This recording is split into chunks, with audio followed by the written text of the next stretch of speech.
Vamos a tomar el tema de Esdras, las lecciones que miramos de los libros históricos post cautiverio, Esdras y Nehemías, y estamos ahora en el capítulo 5. Gloria a Jesús. Y dice así la palabra del Señor en Esdras, capítulo 5, versículo 1 y 2. Amén. Por ahí en la pantalla también tenemos la porción bíblica. Y dice así la palabra de Dios, y la leo en el nombre del Padre, del Hijo y del Espíritu Santo. Profetizaron Ageo y Zacarías, hijo de Ido, ambos profetas, a los judíos que estaban en Judá y en Jerusalén, en el nombre del Dios de Israel, quien estaba sobre ellos. Entonces se levantaron Zorobabel, hijo de Salatiel, y Jesúa, hijo de Josadac, y comenzaron a reedificar la casa de Dios que estaba en Jerusalén, y con ellos los profetas de Dios que le ayudaban. Oramos. Señor, gracias por tu palabra. Gracias, Señor, por la bendición que nos da de estar aquí. Y te pido, Padre, que seas tú ministrando a este pueblo presente y también los que escuchan a través de radio o miran a través de video. Que tu Espíritu Santo les ministre, les hable, que seas tú alimentándonos. Tú eres el buen pastor, dice tu palabra, y tú eres el que nos diriges, Espíritu Santo, a toda verdad y a toda justicia. Aquí estoy delante de ti, te pido que seas tú pasando carbón encendido en mis labios y que sea tu Espíritu Santo hablando conforme a la verdad, conforme a la justicia, Señor, y que nosotros podamos recibir, ser ministrados y bendecidos en el nombre de Jesús. Amén y amén. Pueden tomar su lugar. Hemos estado viendo ya cómo regresaron después de la cautividad, justo para que se cumpliera la palabra del Señor y las profecías del retorno de la nación de Israel a Jerusalén, y que el templo también iba a ser edificado. Echaron los cimientos, se gozaron, alabaron al Señor. Era una emoción bastante grande para los jóvenes, aunque para los ancianos pensaron: este templo va a ser muy pequeño a comparación del que hizo Salomón, y la gloria de este templo no se compara a la primera, a la gloria que tuvo el templo de Salomón. Pero como dice acá, los profetas Ageo y Zacarías profetizaron y empezaron a reprender al pueblo, porque tanto la profecía de Ageo como de Zacarías es para reprender al pueblo fuertemente en ciertas porciones, pero también es para animarles y darles fortaleza y ánimo para que la obra del Señor siga adelante. Así es que echan los cimientos, pero después se detuvo, porque hubo una gran oposición de los enemigos del Señor. Y en el capítulo 4 miramos que los adversarios logran detener la obra. Se paró completamente debido a las cartas que enviaron, y miramos la semana pasada que la obra ha parado. Pero aquí en el capítulo 5, como nos dice el versículo 24 del capítulo 4, 24, justo el versículo antes del 5, entonces cesó la obra de la casa de Dios que estaba en Jerusalén y quedó suspendida hasta el año segundo del reinado de Darío, rey de Persia. Algunos le calculan alrededor de 10 años. El autor de la guía, según los datos que él tomó, calcula 15 años por ahí que se estuvo detenida la obra del Señor. Es un periodo, por lo menos una década estuvo detenida la obra del Señor, hasta que se levanta Ageo y Zacarías a profetizar y a motivar al pueblo para que continúe. Si ustedes recordarán que el rey de Medo Persa, el emperador, dijo que se detenga la obra hasta nuevo aviso, pero que no construyan nada, porque le mandaron cartas diciendo que la ciudad de Jerusalén era rebelde y que anteriormente habían reyes sobresalientes en Israel que habían gobernado todo el territorio al occidente del río Éufrates. Y si tú permites que esta ciudad se construya, no vas a recibir impuestos y no se te van a someter, y vas a perder una gran cantidad de tierra. Y sí es cierto, las crónicas de ellos se dieron cuenta de que Jerusalén había sido rebelde y que sí habían habido reyes muy fuertes en esa área. Así es que detuvieron la obra. Ahora comienzan, porque el Señor empezó a hablarles a través de estos dos profetas. Les he comentado ya que el libro de Esdras, Nehemías y Esther son los libros históricos después del cautiverio o post cautiverio, y que los libros Ageo, Zacarías y Malaquías son los libros proféticos después del cautiverio. Ahora, a estos profetas se le llaman los profetas menores, pero no crea usted que ellos estaban en las ligas menores. No, ellos son de las grandes ligas, ellos son de las ligas mayor, de la primera división, por así decir. No más que se les dice profetas menores porque el contenido fue un poco más pequeño que los profetas mayores como Isaías y Jeremías, que son 40 y algo capítulos en Jeremías y 66 en Isaías. Entonces esos son los profetas mayores. Pero estos profetas menores tienen un impacto tremendo porque de igual manera es la palabra del Señor, igual que la de los profetas mayores. Dice que estos profetizaron para que el pueblo empezara a trabajar. Menciona a Ageo y Zacarías. Ageo es un hombre con una profecía bastante práctica, muy práctico. Podemos decir que es pragmático. Él es bastante firme. Es alguien que tiene los dos pies firmemente en la tierra. Así es el profeta Ageo, muy práctico. Pero Zacarías es un poco más, podemos decir, es abstracto y parece que tiene la cabeza en las nubes, porque tiene unas profecías muy poéticas, bien extrañas, y Ageo no, nada de eso, nada de poético, nada de extraño, sino que directo. 2 más 2 es 4, así mismo, y nada más. Y Zacarías no, Zacarías es más poético, más quizás flotando más en las nubes, pero de igual manera es palabra de Dios. Podemos decir que uno estaba más como con la cabeza, ¿verdad? Más lógico, y el otro más con el corazón. Y la palabra del Señor es así. La palabra del Señor nos habla directo a lo que es práctico, ¿verdad?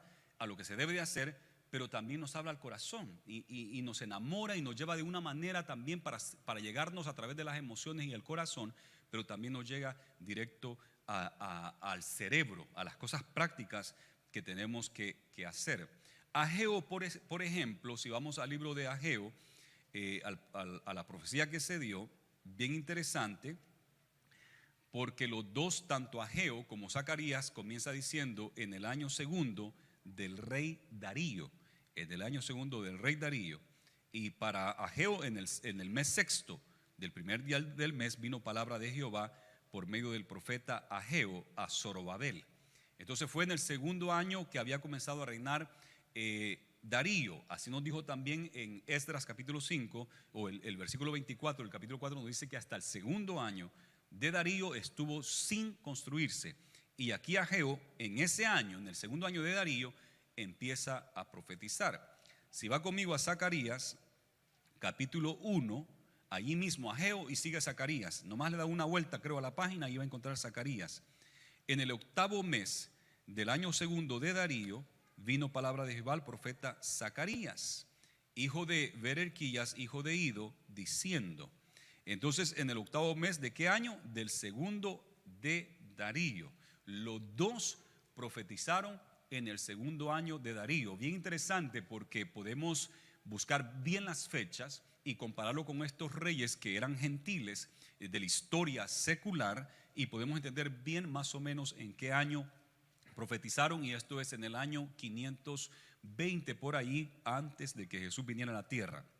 En inglés 520 BC se le llama, ¿verdad? Before Christ, antes de Cristo es que estos profetizaron.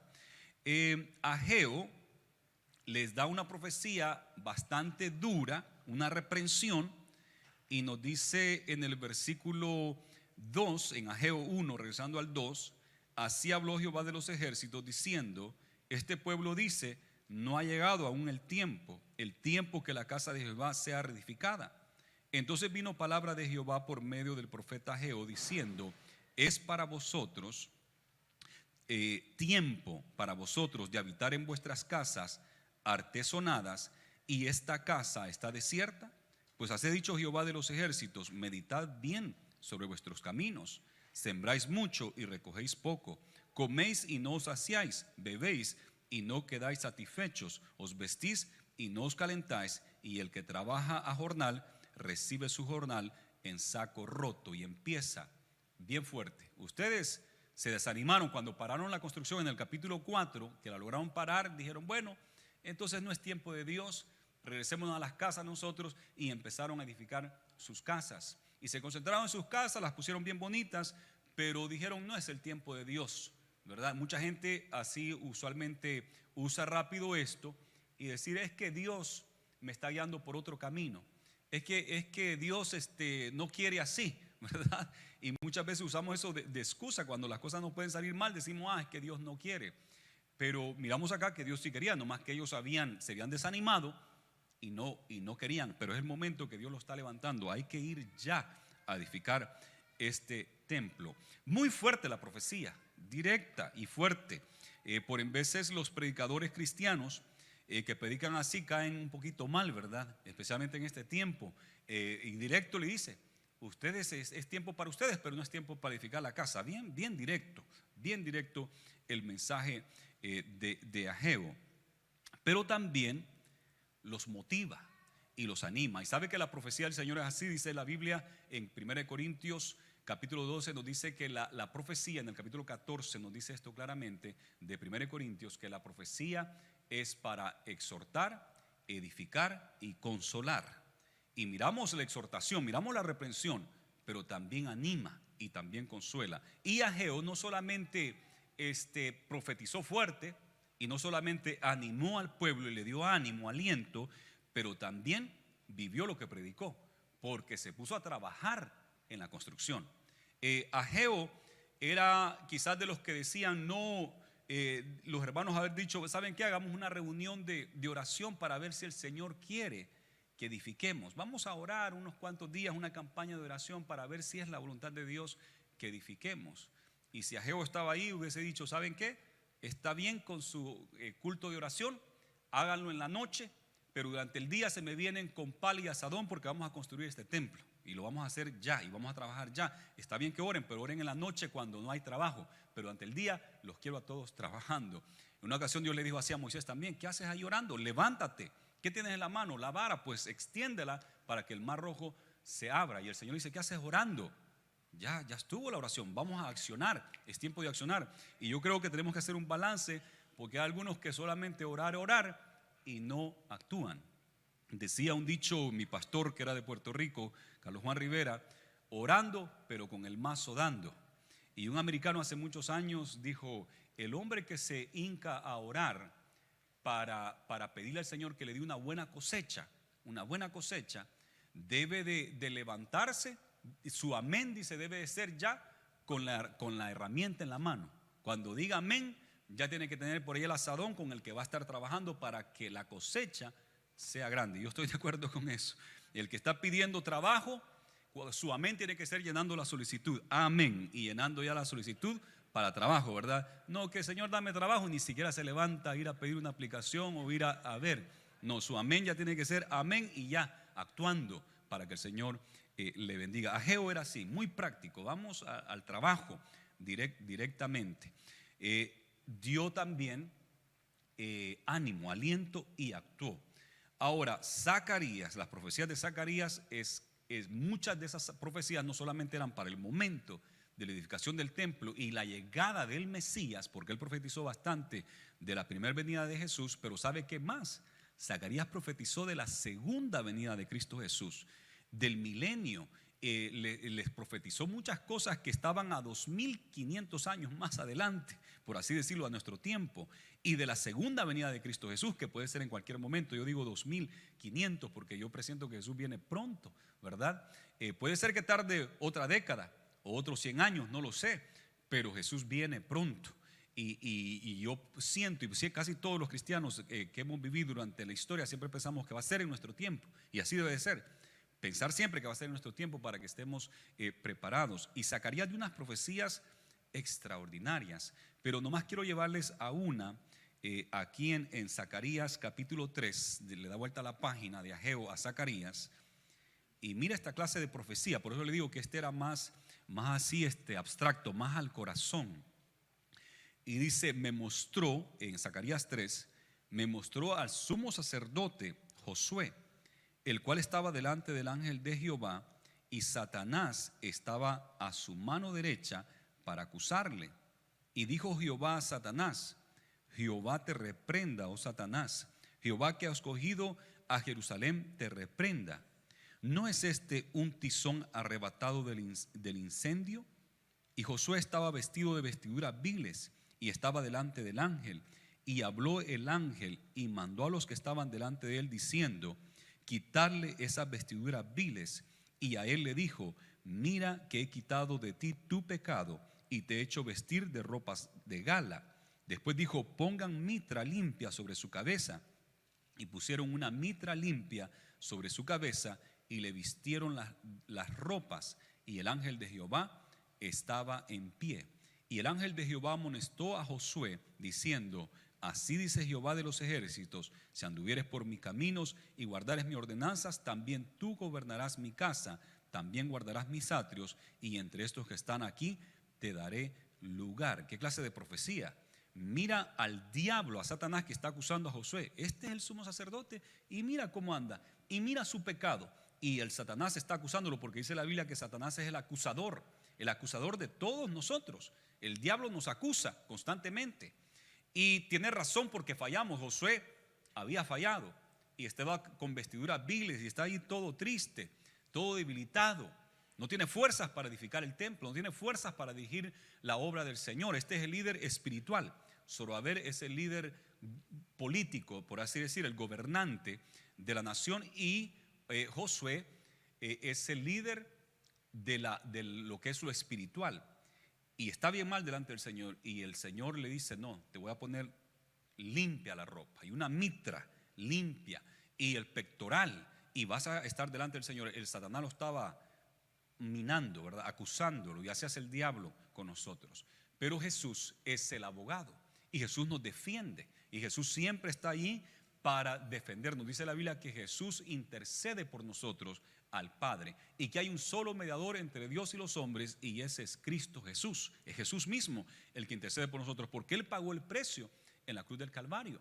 Entonces esa sangre habla por nosotros. No es que nosotros seamos justos, sino que por la justicia de Cristo Jesús nosotros también recibimos esa justicia, y por la fe en Él hemos sido nosotros justificados, dice la Biblia. Y esto es maravilloso. El diablo siempre nos va a ir a acusar con el Señor.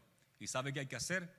Hay que adelantarnos y decirle: Señor, yo he pecado y he hecho esto y esto, y perdona mis pecados, y cambiar y transformar y ir por el buen camino. Eso es lo que el Señor espera. Pero me da mucho gusto acá ver cómo el Señor defiende a Josué y le dice: levántate, sé fiel y vas a dirigir esta obra.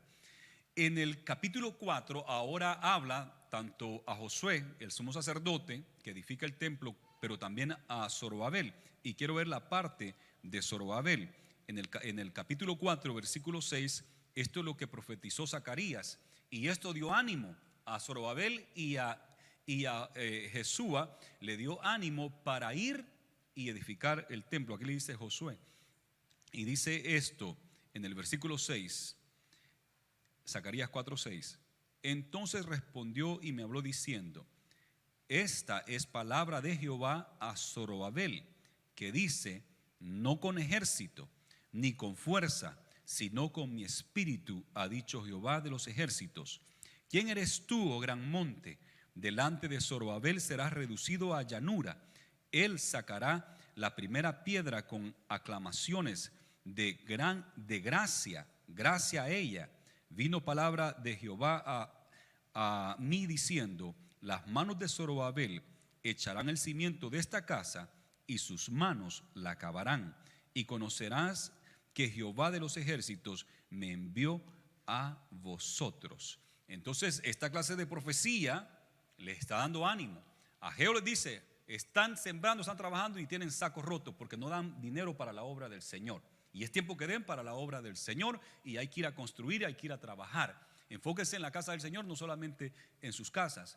Y el otro empieza a animar a los líderes. Estaban debilitados, pero empieza a darle unas palabras tremendas. Y esta que le dio Zacarías a Zorobabel, el Señor siempre nos la recuerda a nosotros.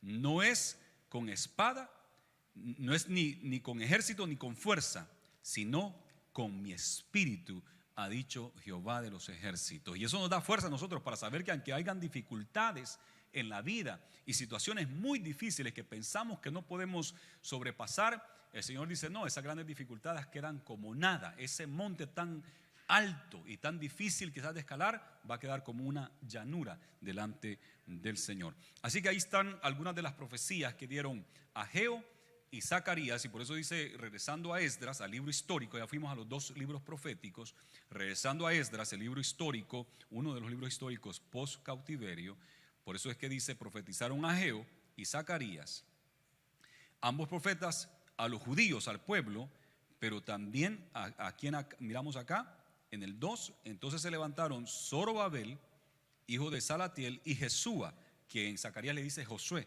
y aquí se le llama Jesúa, es el mismo, hijo de Josadac, y comenzaron a edificar la casa de Dios que estaba en Jerusalén, y con ellos los profetas de Dios que les ayudaban. Usted puede leer los dos libros, Ageo y Zacarías, es hermoso, es poderoso.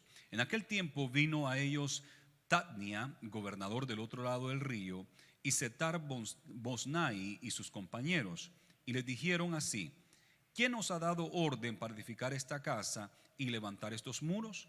Ellos también preguntaron cuáles son los nombres de los hombres que hacen este edificio. Mas los ojos de Dios estaban sobre los ancianos de los judíos y no les hicieron cesar hasta que el asunto fue llevado a Darío, y entonces respondieron por carta sobre esto. La primera vez llegaron, los hicieron parar. En el capítulo 4 mandan cartas y el emperador manda a decir que pare, y dice que llegaron y los pararon con fuerza, y por eso creo que quedaron un poco temerosos, porque con violencia, con espada, con lanza, y los hicieron que pararan, y ahí pues se detuvieron 10 años, 15 años aproximadamente. Ahora los profetas dicen, no, vamos a edificar este templo. Tenemos el permiso de Ciro, el primer emperador de Medo Persa, dio permiso de que edificaran el templo, e incluso hasta dio ofrendas. Vamos a regresar, dice el Señor, y es tiempo de edificar. Ahora vienen otra vez los mismos que los habían hecho parar, quizás ya son nuevos líderes porque han pasado de 10 a 15 años, quizás son nuevos líderes ahora, pero tienen las mismas posiciones, gobernantes del otro lado del río, del occidente del Éufrates, y van para allá y les dice a inspeccionar, ¿qué están haciendo acá? ¿Por qué están levantando este edificio? Ya imagino los inspectores de aquí de la ciudad de Bakersfield, que varias veces vinieron a inspeccionar acá. Y el último vino y miró todo, dijo, está bien, ya pueden hacer sus cultos acá, gloria a Dios. 16 de septiembre de 2016. Y estos hombres llegaron y ¿sabe qué? Dice, quiero saber los nombres de los que están encargados. ¿Quiénes están encargados acá? Y apuntar los nombres de los encargados. Lo estaban intimidando, ¿verdad? Venían como autoridad, como a inspeccionar la construcción y decirle, esto debe de parar. ¿Y quiénes son acá los que están haciendo esta construcción? Quiero los nombres. Pero dice que no pararon. Ellos siguieron trabajando, no les hicieron caso. Dice un versículo de que no hay que dar las perlas a los puercos, y no se pusieron al tú por tú. Ellos dijeron, nosotros vamos a seguir, nosotros tenemos permiso de Ciro, nosotros somos un pueblo que nos apartamos de Dios y por eso el templo fue destruido, pero en el tiempo de Ciro el Señor lo tocó para que volviéramos a construir este templo, y ustedes no tienen autoridad. Y ellos siguieron trabajando y no cesaron. ¿Por qué? Porque los profetas le estaban ministrando y le estaban dando fuerza de parte del Señor. Gloria a Dios. Qué importante el ministerio de la profecía en la iglesia, que haya palabra de Dios, bien importante. Dice la Biblia en Hechos que había profetas y maestros, y debe haber ambos en la iglesia. Debe de estar el Espíritu Santo hablando por medio del pueblo, y no solamente por el pastor, ¿verdad? Que el Señor habla a través de mi persona, sino a través de varios de ustedes. En esta construcción de este templo miramos a Zorobabel, que es el líder político, el gobernante. Miramos a Jesúa, que es el líder espiritual, sacerdote.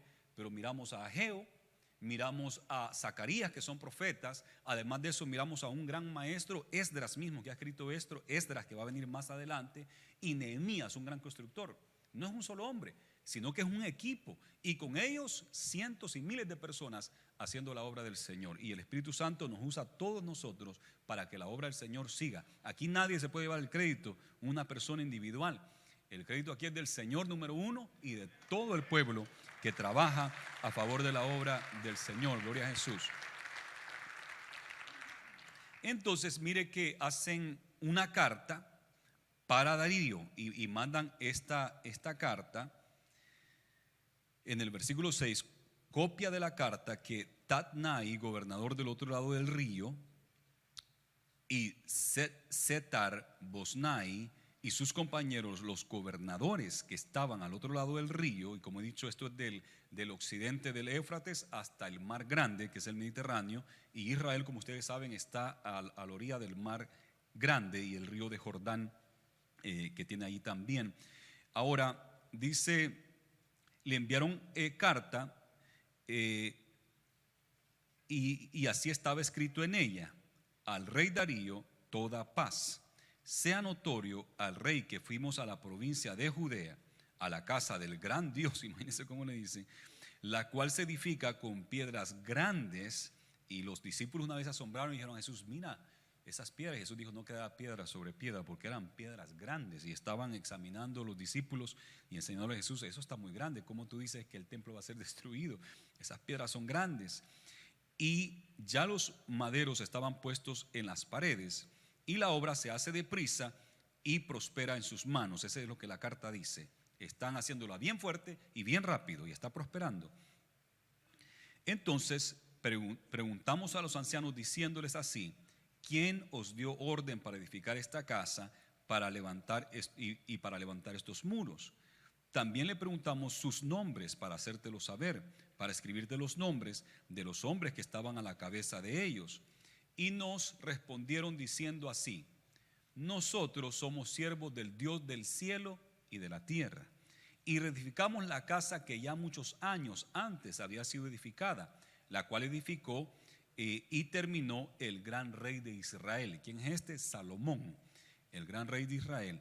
Más después que nuestros padres provocaron a ira al Dios de los cielos, él los entregó en mano de Nabucodonosor, rey de Babilonia, caldeo, el cual destruyó esta casa y llevó cautivo al pueblo a Babilonia.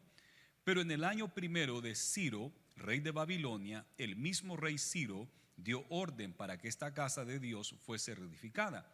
También los utensilios de oro y de plata de la casa de Dios que Nabucodonosor había sacado del templo que estaba en Jerusalén y los había llevado al templo de Babilonia, el rey Ciro los sacó del templo de Babilonia y fueron entregados a Besbasar, a quien había puesto por gobernador, y le dijo: toma estos utensilios, ve y llévalos al templo que está en Jerusalén, y sea reedificada la casa de Dios en su lugar. Entonces Sesbazar vino y puso los cimientos de la casa de Dios. Y quiero mencionar aquí que Sesbazar es el nombre que se le había dado a Zorobabel, pero el nombre hebreo de él es Zorobabel. Y vino y puso los cimientos de la casa de Dios, la cual está en Jerusalén, y desde entonces hasta ahora se edifica, y aún no está concluida. Y ahora, dice ellos, si al rey le parece bien, busque en la casa de los tesoros del rey, que está ahí en Babilonia, si es así que por el rey Ciro había sido dada la orden para edificar esta casa de Dios en Jerusalén, y se nos envía a decir la voluntad del rey sobre esto. La primera carta que habían mandado hace unos 15 años atrás, dijeron: están edificando las ciudades rebeldes, chequea y ve de que estas ciudades rebeldes y que sus reyes han sido muy fuertes. Y sí chequearon y era cierto. Pero hoy en la carta dicen, ellos dicen que Ciro, el gran rey de los medos persas, cuando ocupó Babilonia, dice que Ciro dio la orden. Entonces ellos creen que es mentira y le dicen: ve al tesoro de la casa de los tesoros de Babilonia, donde guardaban documentos muy importantes, y los tesoros importantes de Babilonia, que ahora son de Medo Persa, ve a ver si es cierto que Ciro dio la orden. Y aquí nosotros decimos popularmente: metieron las patas, ¿verdad? Aquí también, como decimos por ahí, la regaron, porque le dicen: vayan y ve si es cierto que Ciro dio la orden. Los mismos enemigos del Señor haciendo la labor aquí a favor del pueblo, porque mire lo que sucede. Y ustedes saben aquí que eso era cierto, ya habíamos visto en el primer capítulo de Esdras que Ciro dio la orden, y ahora había que verificar esto. Y en el capítulo 6, entonces el rey Darío dio la orden de buscar en la casa de los archivos donde guardaban los tesoros allí en Babilonia. Esta no estaba en Susa, donde estaban usualmente los reyes de Medo Persa, sino que estaba en Babilonia, que se cree que era como la casa de verano de los reyes de Medo Persa, y fueron a buscar allá, a Babilonia, esto. Y mire lo que dice: y fue hallado en Acmeta, en el palacio que está en la provincia de Media, un libro en el cual estaba escrito así: Memoria. En el año primero del rey Ciro, el mismo rey Ciro dio orden acerca de la casa de Dios, la cual estaba en Jerusalén, para que fuese la casa reedificada como lugar para ofrecer sacrificios, y que sus padres fuesen firmes, y sus paredes fuesen firmes. Su altura de 60 codos y de 60 codos su anchura, y 3 hileras de piedras grandes y una de madera nueva, y que el gasto sea pagado por el tesoro del rey, y también los utensilios de oro y de plata de la casa de Dios, los cuales Nabucodonosor sacó del templo que estaba en Jerusalén y los pasó a Babilonia, sean devueltos y vayan a su lugar, al templo que esté en Jerusalén, y sean puestos en la casa de Dios. Eso encontraron. Encontró otro detalle más que no habíamos visto en el capítulo 1 de Esdras, y era la medida del templo. También Ciro había dicho: esta va a ser la medida de ese templo.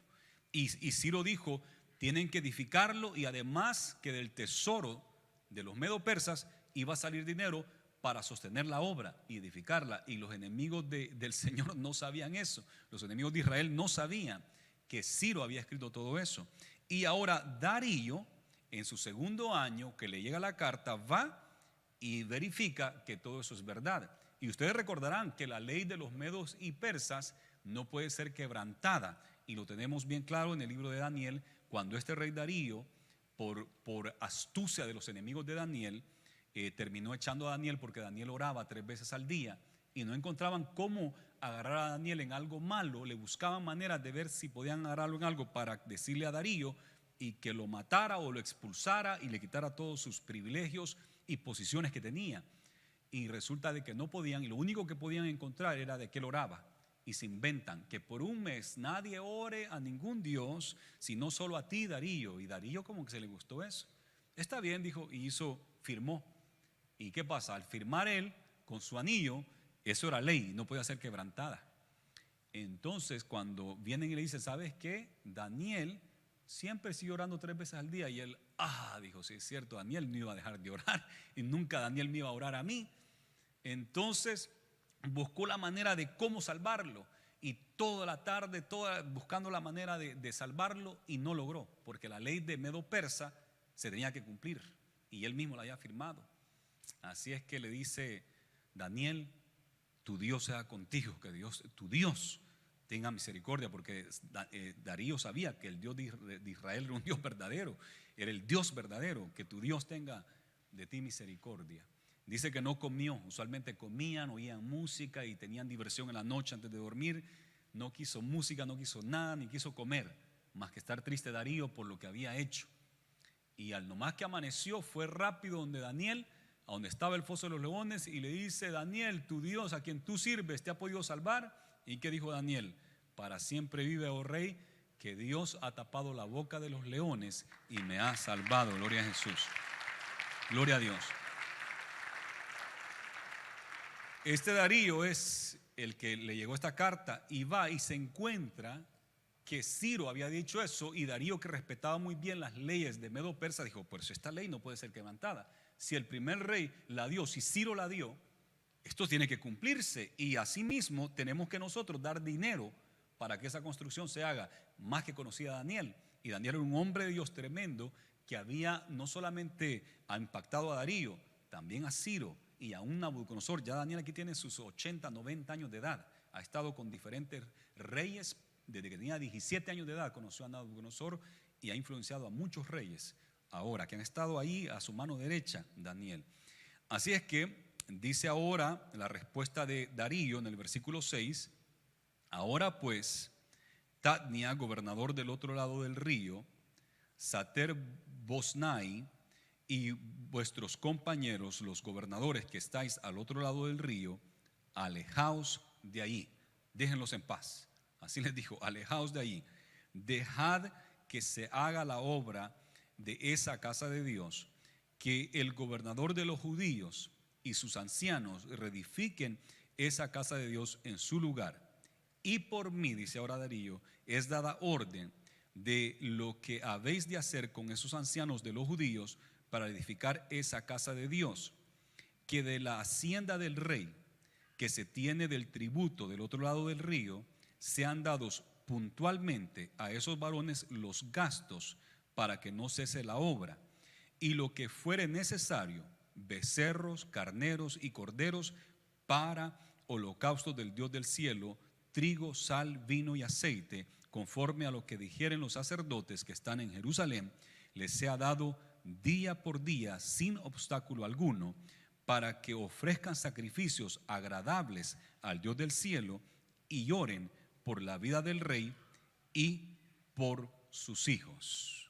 Wow, así es que hoy le salió el tiro por la culata, también es otro dicho, ¿verdad? Estoy diciendo varios dichos. Le salió el tiro por la culata, querían parar la obra y ahora tienen que dar dinero día con día para que esa obra no pare. ¿Saben cuántos años se construyó desde que se dio la orden? 4 años, así de rápido, 4 años, porque el dinero estaba fluyendo, dinero y todo, y para los sacrificios constantes, el altar ya estaba edificado, y ese altar siguió quemando holocaustos mientras se terminaba la construcción de todo el templo. Qué hermoso. Y dice Darío, para que oren por el rey y por sus hijos, por el linaje del rey Darío.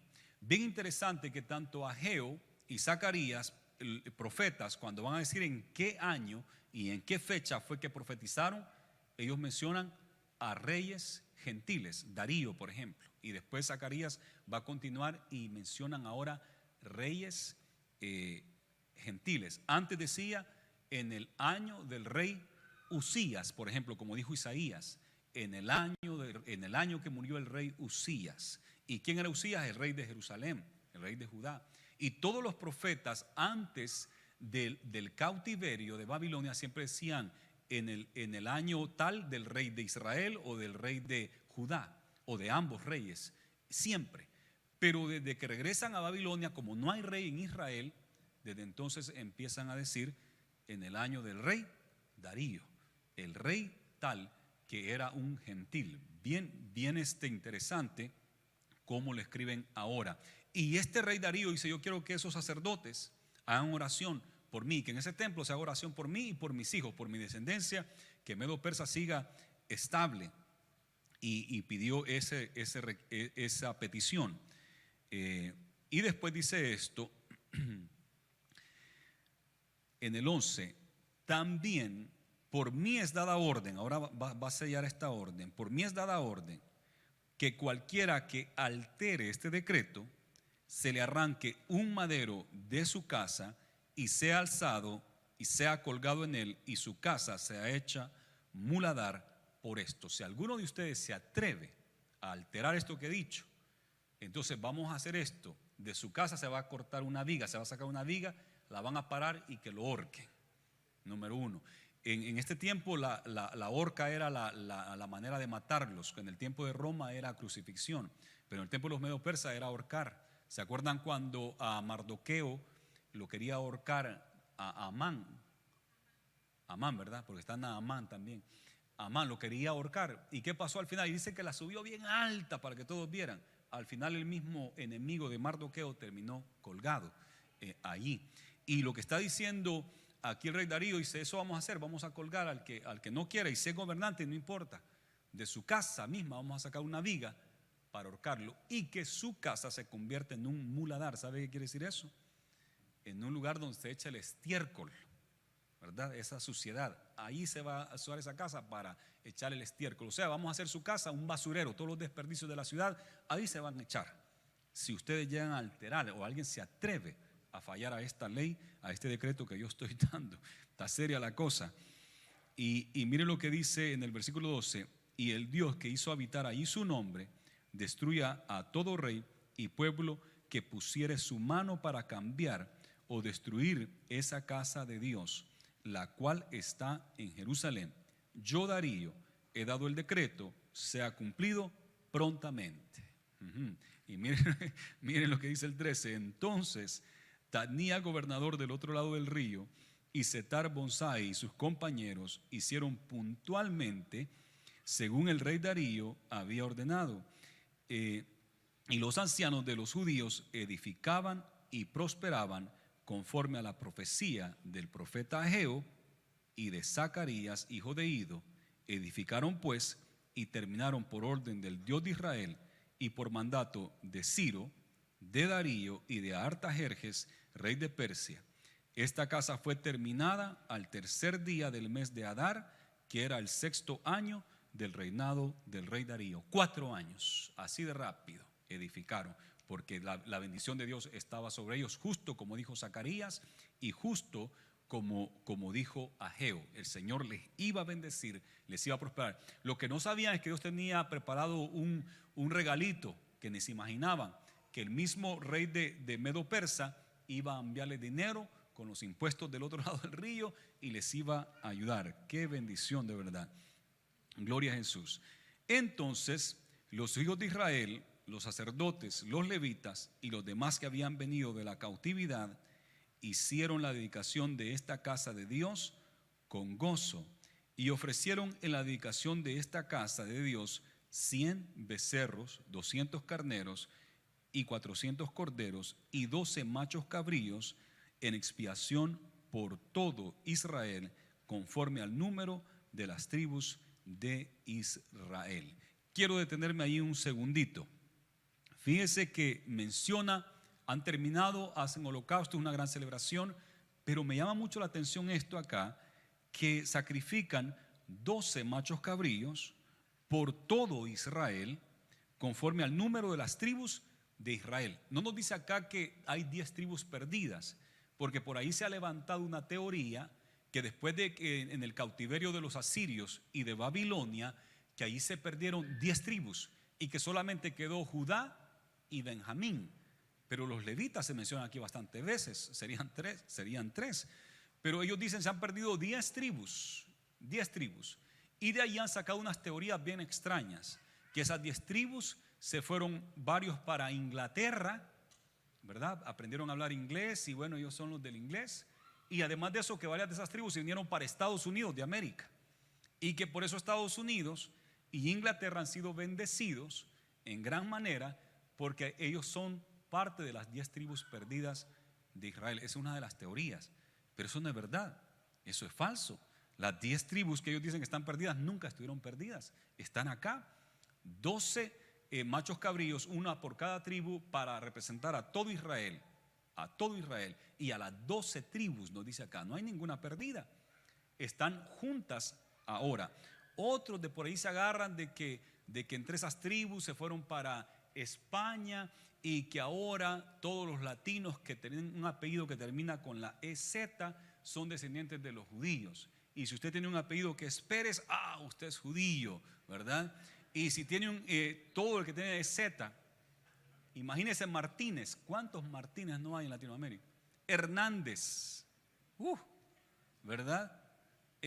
Domínguez, bastantes apellidos. Y un hermano me dijo Benítez también, EZ, ¿verdad? Benítez.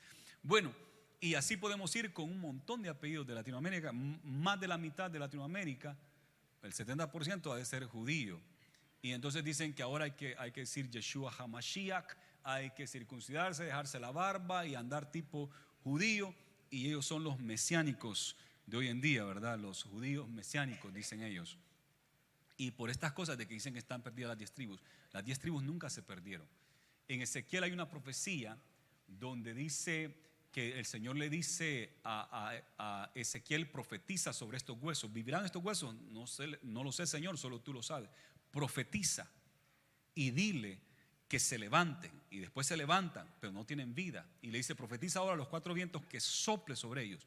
Y dice que tuvieron vida y se levantaron. En un solo día nace la nación de Israel. Y después dice, toma ahora el palo de Judá y el palo de Israel y une los 2 palos, porque nunca más estarán divididos, porque se dieron el tiempo de Roboam. Era una sola nación dirigida por el rey David, después por el rey Salomón, pero en el tiempo del rey Jeroboam, hijo de Salomón, se dividió y se hicieron 2 reinos. La voluntad de Dios es que fuera un solo reino y su capital en Jerusalén, pero ellos se dividieron. Pero la profecía de Ezequiel era que cuando regresaran ya no iban a haber 2 reinados, iba a haber un solo reinado, iba a haber un solo palo para las 2 naciones, porque iba a ser una sola nación como al principio, y su capital seguiría siendo Jerusalén. Así es que ahí está la profecía en Ezequiel capítulo 38 de que iba a ser una sola nación, ya no iban a ser dos. Y desde que regresaron acá, es una sola nación, y los sacerdotes y Zorobabel entendió que ahí estaban presentes las 12 tribus. Y yo quería mencionar eso porque por ahí creo que varios de ustedes han escuchado esa teoría de que hay 10 tribus perdidas. No lo hay. Al Señor no se le ha perdido ninguna de las tribus. Y si miren Apocalipsis, nos dice que el Señor va a sellar a 12,000 de cada tribu y nos da el nombre de cada tribu que nos da. 12,000. ¿Y cuánto es el total de 12,000 por 12 tribus?